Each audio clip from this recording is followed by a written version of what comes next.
अयोध्या नगरी की सड़कों पर रात के समय भी किस तरह की तस्वीरें यहाँ पर हैं।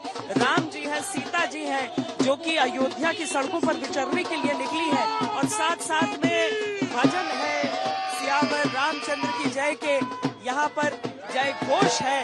और इस सब के बीच देश में 22 तारीख को आधे दिन के अवकाश का ऐलान कर दिया गया है, घोषणा कर दी गई है और कहा गया है कि आप देखिए, आप भी साक्षी बनिए, टीवी पर देखकर ही साक्षी बनिए कि किस तरीके से प्राण प्रतिष्ठा के कार्यक्रम का आयोजन किया जा रहा है। तो क्या एक नया रिकॉर्ड बनने वाला है 22 तारीख को? काशी की गंगा से लेकर सरयू के किनारे तक देश राममय है। ये सोहर राम जन्म के वक्त देश के भक्त गाते, वही राम अब अयोध्या के इस भव्य राम मंदिर में गर्भगृह के भीतर विराजमान हो चुके हैं। ये एक्सक्लूसिव तस्वीरें आप प्राण प्रतिष्ठा से पहले तैयार राम मंदिर की देख रहे हैं। वो राम मंदिर जो 5 शताब्दियों के लंबे इंतजार के बाद पूर्ण हुआ, वो राम मंदिर जो बताने वाला है कि तबाही से बड़ा होता है पुनर्निर्माण। अपनी जन्मभूमि पर जो राम वर्षों तक टाट के नीचे रहे, अब अयोध्या में भव्य राम मंदिर में गर्भगृह के भीतर स्थापित हो चुके हैं। इंतजार अब राम लला की प्राण प्रतिष्ठा का है। श्री राम के अपने मंदिर में पहुंचने की प्रतीक्षा करते करोड़ों भक्त अब अपने भावों को रोक नहीं पा रहे।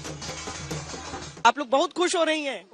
किस बात की खुशी है आपको? जो मंदिर बनवाया उसकी खुशी है हमको। बहुत अच्छा मंदिर है, बहुत दर्शन भाई है, बहुत। तो रामलला के दर्शन कब हो गए? अब निकल के कर आया दर्शन हम। कर आए दर्शन। अब जो दूसरी मूर्ति लगेगी उसकी दर्शन कब होंगे? उसके दर्शन हो इसलिए बात की खुशी है कि हम लोग सब महल में रहते हैं, हमारा भगवान झोपड़ी में रहते हैं, उसके आज महल मिल गया। हम लोग के आज खुशी के लिए हमको आंसू आ रहे हैं, आज खुशी के ममता के आंसू। 20 साल से आ रहे हैं, 20 साल से है यहाँ मंदिर किसी ने नहीं बनवाया और उनकी कृपा है सो उनने बनवा दो, भगवान राम लला को कर दो। इसकी व्यवस्था कोई नहीं कर सकता है जितनी उनने कर दी। किसने? मोदी सरकार ने उनने कर दी। और भगवान की कृपा है, उन्हें शिक्षा दे दो, भगवान की कृपा है तो उन्हें दर्शन दे दो। ये भावनाओं का जो उबाल है, आप समझिए कि 20 साल से आ रही हैं और यही कह रही हैं कि हमारे तो घर थे लेकिन उनके पास एक झोपड़ी थी। अपने प्रभु का महल देख रही हैं दूर से, उसी बात से खुशी मिल जा रही है। दर्शन दो श्री राम, भक्तन की अखियां प्यासी रे। क्या इन्हीं भावनाओं को समझते हुए देश में 22 जनवरी के लिए केंद्र से लेकर तमाम राज्य सरकारें बड़े फैसले ले रही हैं।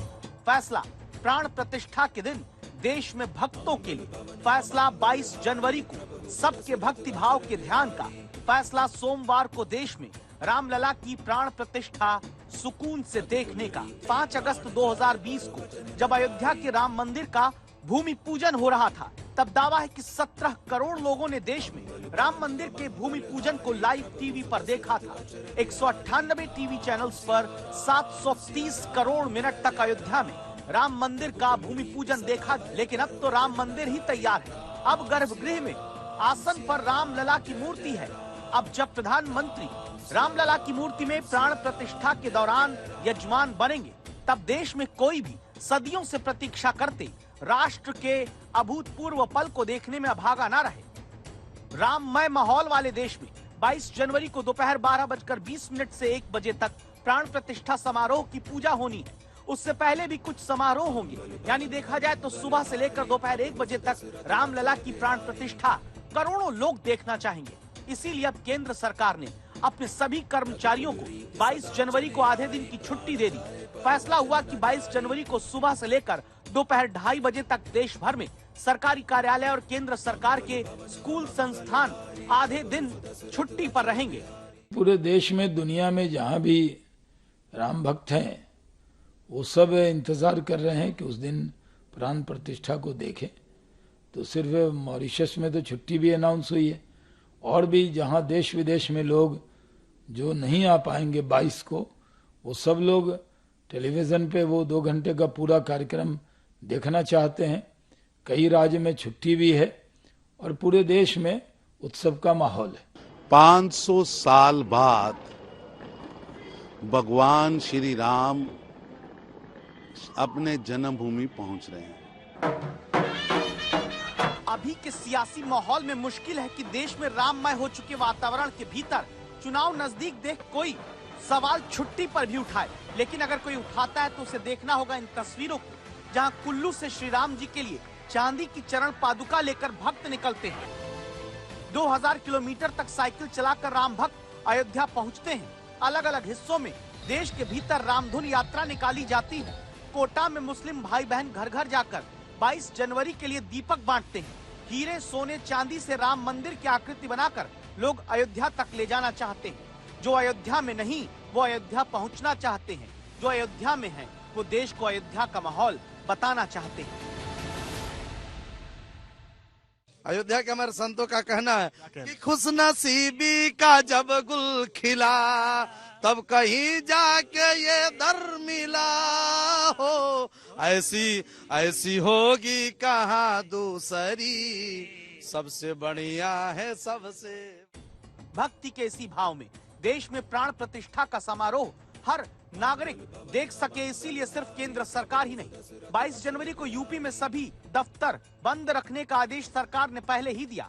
22 जनवरी को यूपी में स्कूल कॉलेज भी बंद रहने वाले हैं। 22 जनवरी को उत्तर प्रदेश में मांस और मदिरा यानी शराब की दुकानें बंद रहेंगी। मध्य प्रदेश में प्राण प्रतिष्ठा के दिन स्कूलों में छुट्टी रहेगी। छत्तीसगढ़ में सभी स्कूलों को बंद रखने का निर्देश दिया गया। गोवा में सरकारी छुट्टी घोषित है, स्कूल दफ्तर सब बंद रहेंगे।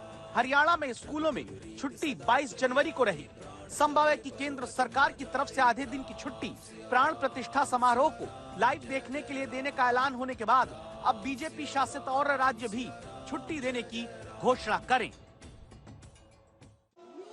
जगमगाती अयोध्या नगरी की ये तस्वीर आप देखिए। दूर दूर तक जहां तक आपकी निगाहें जाएंगी वहां पर आपको ऐसी ही जगमगाहट नजर आएगी। खबर यह है कि प्रधानमंत्री ने कहा है कि जितने भी मंत्री हैं वो 22 जनवरी को अपने अपने घरों में ही दीपक जलाएं, गरीबों को खाना खिलाएं और 22 जनवरी के बाद ये कोशिश करें कि जितने ज्यादा से ज्यादा लोग अपने संसदीय क्षेत्र के हैं उन्हें अयोध्या लाकर दर्शन यहाँ पर कराएं। वो साथ ही प्रधानमंत्री जिन्होंने ऐलान किया था कि 11 दिनों का वो अनुष्ठान कर रहे हैं, वो इस दौरान न अन्न ग्रहण कर रहे हैं न फल, केवल नारियल पानी पर। हमें ईश्वर के यज्ञ के लिए, आराधना के लिए स्वयं में भी दैवीय चेतना जागृत करनी होती है। इसके लिए शास्त्रों में व्रत और कठोर नियम बताए गए हैं जिन्हें प्राण प्रतिष्ठा से पहले पालन करना होता है। इसलिए आध्यात्मिक यात्रा की कुछ तपस्वी आत्माओं और महापुरुषों से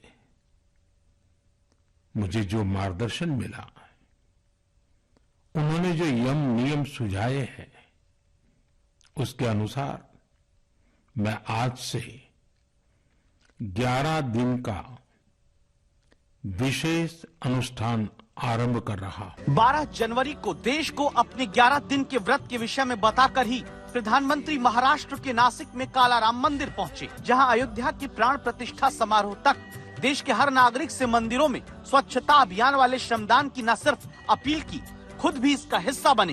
प्रधानमंत्री के व्रत को अभी 7 दिन बीते हैं, 4 दिन बाकी हैं। 7 दिन के भीतर प्रधानमंत्री कठिन व्रत के साथ अपने दौरों को पूरा कर रहे हैं, विकास की सौगात भी दे रहे हैं, व्रत के कठिन नियमों का पालन भी कर रहे हैं। प्रतीकात्मक तस्वीरों के जरिए हम आपको वो जानकारी दे रहे हैं जो अब सामने आई है।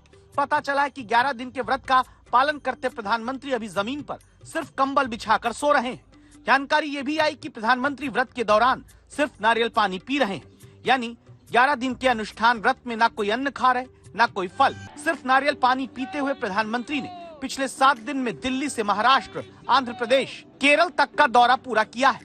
आगे दक्षिण में फिर से दौरा प्रधानमंत्री करने वाले हैं। सैकड़ों करोड़ की विकास योजनाओं की शुरुआत भी इसी व्रत के दौरान ही हो रही है। ये सब कुछ व्रत का पूरा पालन करते हुए। 22 जनवरी को अयोध्या में भव्य राम मंदिर में प्राण प्रतिष्ठा का आयोजन है। मैं भी प्राण प्रतिष्ठा से पहले जो अनुष्ठान होते हैं उनके यम नियमों का पालन कर रहा हूं। बीते दिनों मुझे अनेक मंदिरों में दर्शन और वहां सफाई करने का सौभाग्य मिला है। सिर्फ नारियल पानी पीकर व्रत निभाते प्रधानमंत्री 16 जनवरी को आंध्र प्रदेश में पुट्टपर्थी के लेपाक्षी ग्राम में मौजूद वीरभद्र मंदिर में दर्शन पूजन कर चुके हैं, जहां मोदी ने तेलुगु में रंगनाथ रामायण के छंद सुने और आंध्र प्रदेश की पारंपरिक छाया कठपुतली कला के जरिए जटायु की कहानी भी देखी। आजकल तो पूरा देश राममय है, राम जी की भक्ति में सराबोर है।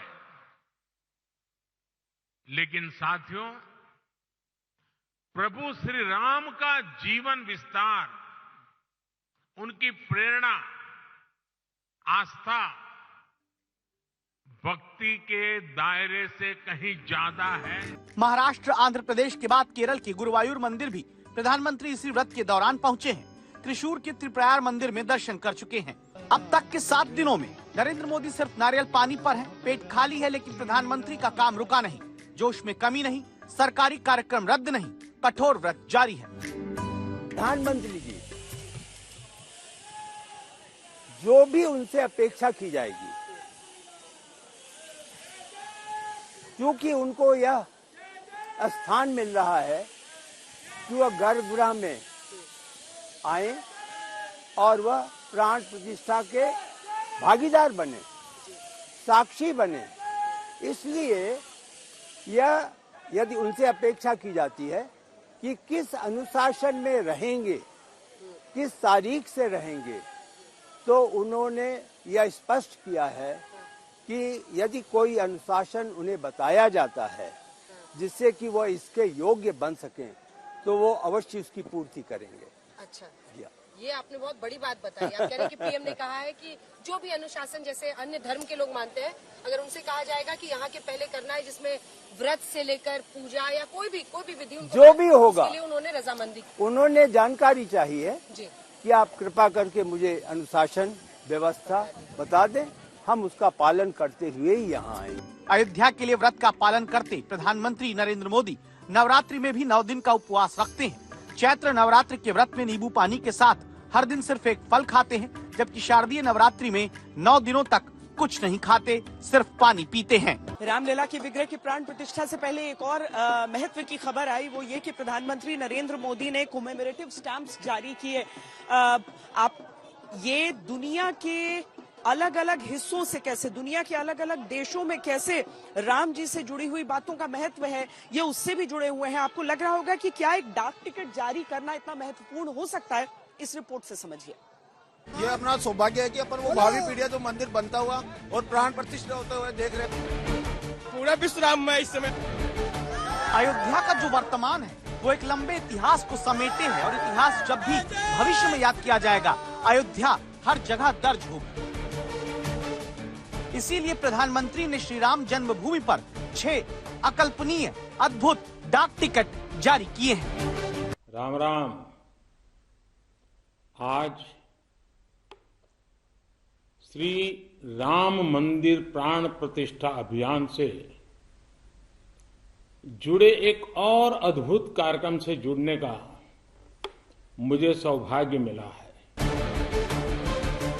प्रधानमंत्री ने जो 6 डाक टिकट जारी किए, इनमें एक टिकट तो श्री राम जन्मभूमि मंदिर का है, जिनके साथ 5 तत्वों को शामिल किया गया। अन्य टिकट देखें तो भगवान गणेश है, भगवान हनुमान है, जटायु है, केवटराज है और मां शबरी है। इन्हें साधारण डाक टिकट मत समझिए, इनमें क्या खास है, पहले वो आप सुनिए। जो 5 तत्व हैं उनका जल, पृथ्वी, पावक, गगन, समीरा। जल के रूप में अनवरत बहती सरयू नदी जो अयोध्या का एक प्रतीक है, और उसके साथ साथ अग्नि के रूप में सूर्य की किरणें और दीपावली के दीपक हैं। पृथ्वी और जो पूरे वातावरण को इसमें पूरे पंचतत्व को वो समाहित किया गया है।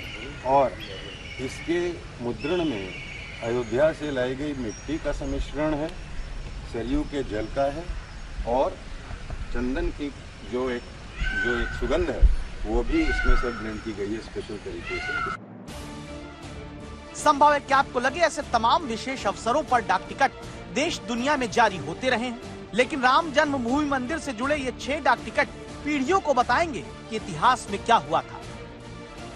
पोस्टल स्टैंप्स विचारों, इतिहास और ऐतिहासिक अवसरों को अगली पीढ़ी तक पहुंचाने का एक माध्यम भी होते हैं। इतिहास कैसे डाक टिकट के जरिए अयोध्या को याद करता है, इसकी एक कहानी चर्चा में आए इस टिकट से समझिए। ये डाक टिकट नेपाल का है, 15 पैसे का डाक टिकट जिस पर रामनवमी 2024 लिखा है। लोग पिछले कुछ दिनों से चर्चा करने लगे, क्या ये पहले से तय था कि 2024 में राम मंदिर बन जाएगा, जबकि ये टिकट नेपाल में 1967 में जारी हुआ। दरअसल इस वायरल नेपाली डाक टिकट पर जो रामनवमी 2024 लिखा है, वो अंग्रेजी कैलेंडर में नहीं बल्कि विक्रम संवत में लिखा गया। विक्रम संवत अंग्रेजी कैलेंडर से 57 साल आगे चलता है। इस तरह साल 1967 में जारी हुए इस डाक टिकट पर 57 साल आगे का साल 2024 लिखा दिखा। 67 साल पुराने राम से जुड़े इस डाक टिकट को इसीलिए याद कराया ताकि आप अब जारी हुए 6 डाक टिकट को भविष्य में पीढ़ियों तक मिलने वाले संदेश को समझ सकें। टिकट के अलावा प्रधानमंत्री ने एक पुस्तक जारी की जिसमें 48 पन्ने हैं और America, New Zealand, Singapore, Canada, Cambodia और संयुक्त राष्ट्र जैसे संगठन समेत 20 से अधिक देशों की तरफ से राम से जुड़े जारी हुए पुराने डाक टिकट शामिल हैं। वो देश जहां राम की पहचान है।